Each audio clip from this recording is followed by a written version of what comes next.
Transcription number 35 start करते हैं. 800 words. Start.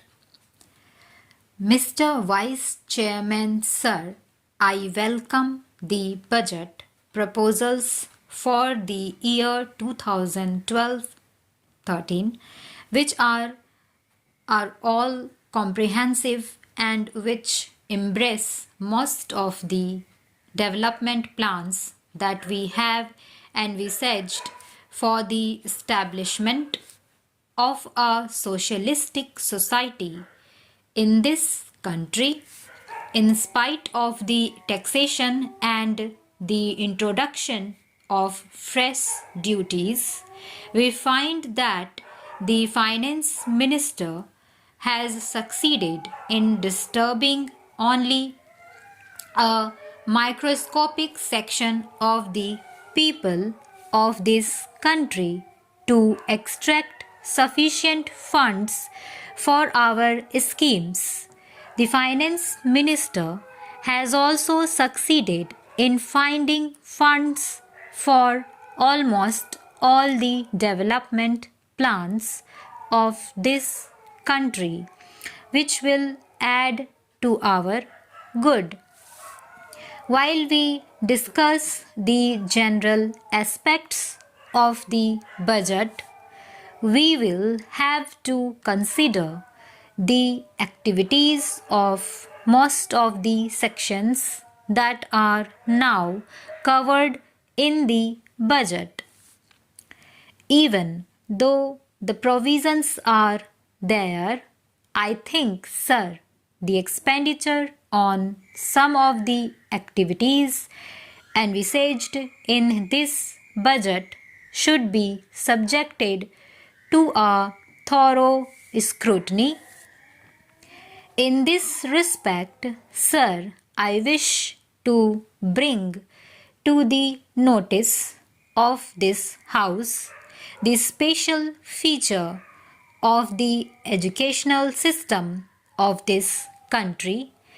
Some of the members have mentioned something about the educational system of this country, have remarked that the allocation of funds is not adequate and that the provision should be revised according to the needs of this country.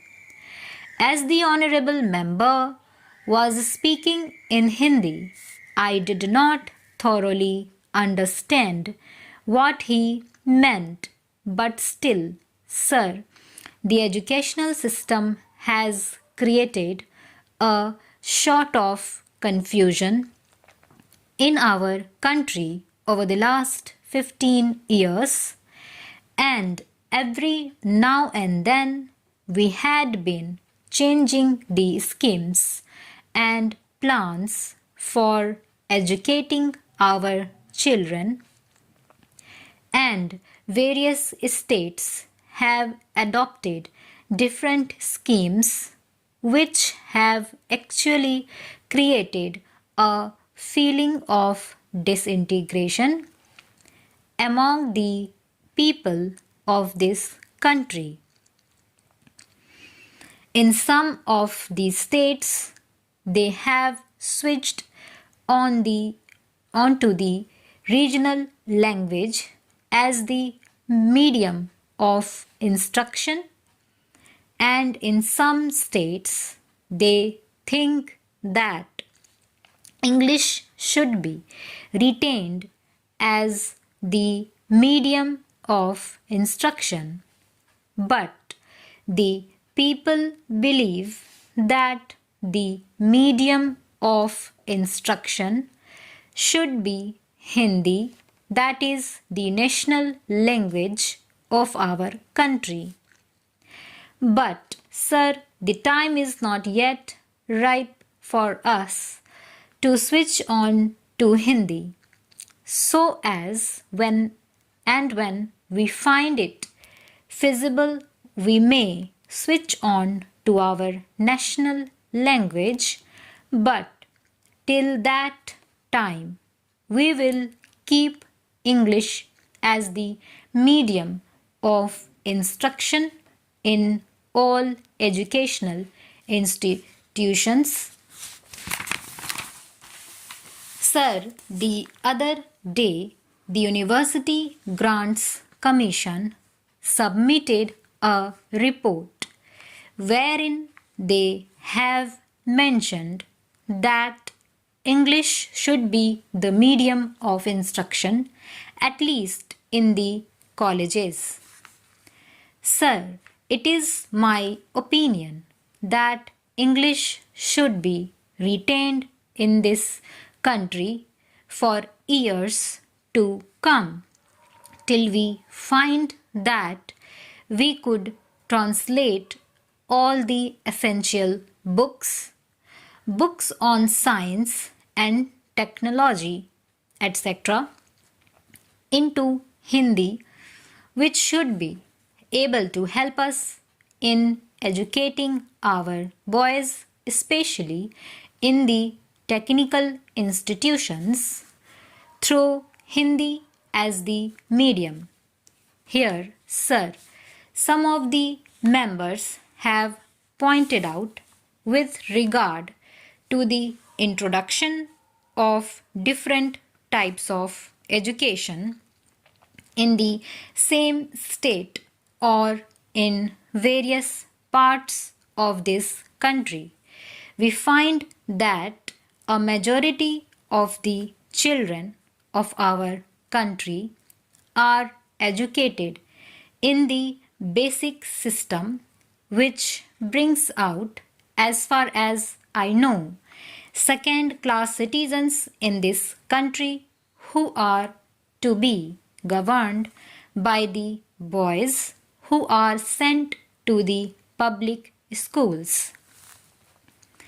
Most of the children of the haves are sent to the public schools and they are imparted expert training, and when they come out, they are definitely superior to those boys who undergo this basic system of education.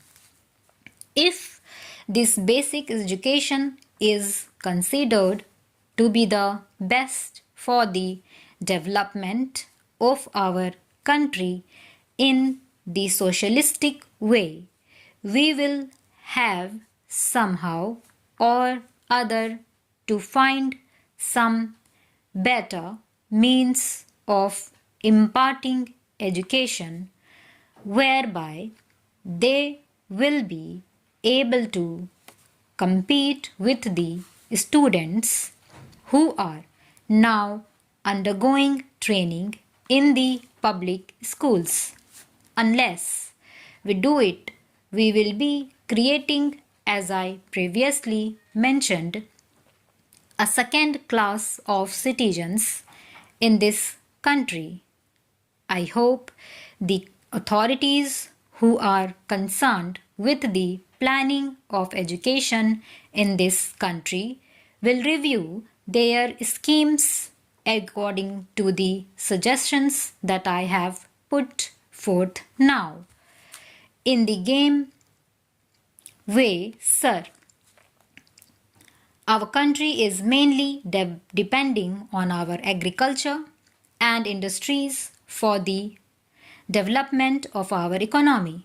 But the agriculturalists are an ignorant section of our people who do not find, in spite of the development in that sector of our economy, of high production, a better income as the industrial section is having in this country. The industrial section is fast improving and their standard of living has gone high. At the same time, in spite of the better production in the agricultural section, the agrarian population has not come at par with the industrial section of this country. Stop.